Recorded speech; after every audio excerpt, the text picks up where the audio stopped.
দরুদ বেশি পড়বেন, অন্ধ হবেন না মৃত্যু পর্যন্ত। দরুদ বেশি পড়বেন, অপমৃত্যু হবে না। দরুদ বেশি পড়বেন, বেঈমানির মৌত মরিবেন না। দরুদ বেশি পড়বেন, রিজিকের কষ্ট করবেন না। দরুদ বেশি পড়বেন, জালিম সন্ত্রাসীর সামনে পড়বেন না। আমাদের বুজুর্গান এদিন অনেক দরুদ পড়তেন। আমার উস্তাদ হযরত মাওলানা জাকারিয়া সাহেব রহমতুল্লাহ আলাইহি, শেখ হাদিস সাহেব রহমতুল্লাহ আলাইহি, আমি দেখছি হযরত যখন একবারেই অচল হয়ে গেছিলেন তখনও হযরতের জবানে মুবারকে দরুদের ভিড় ছিল।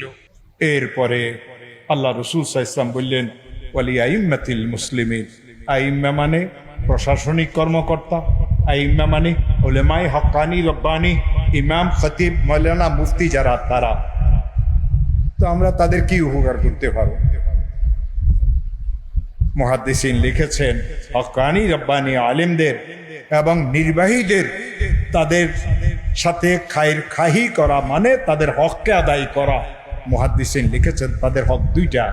কয়টা হক আলেমদের? নির্বাহীদের কয়টা হক? দুইটা।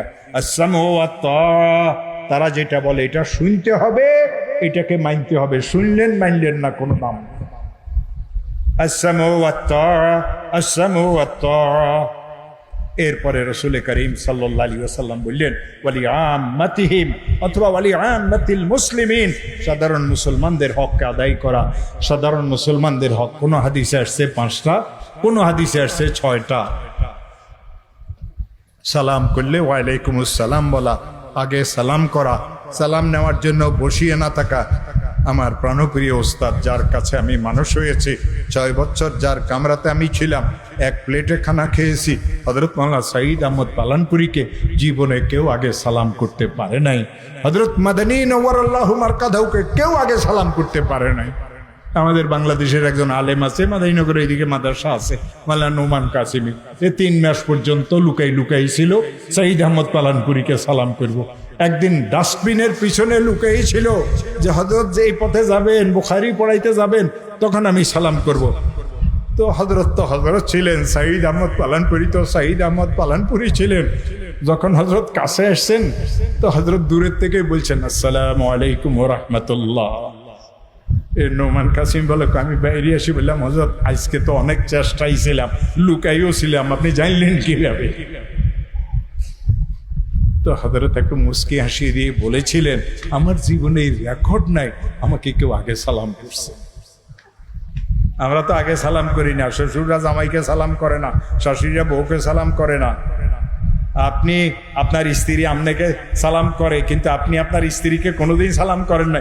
রাসূল কিন্তু উম্মুল মুমিনিনদেরকে সালাম করতেন। কি বলতেছিলেন ভাই? অন্ত না চাই পারুক না। এই যে সুন্দর একটা মাদ্রাসা, আমি এখানে যারা আছেন, 1 নম্বরে কবির ভাই, আপনি 1 বস্তা চাউল দিবেন মাদ্রাসায়। আর কে দিবেন? এই নাম লেখন লাগবে না, আমার জিজ্ঞেস।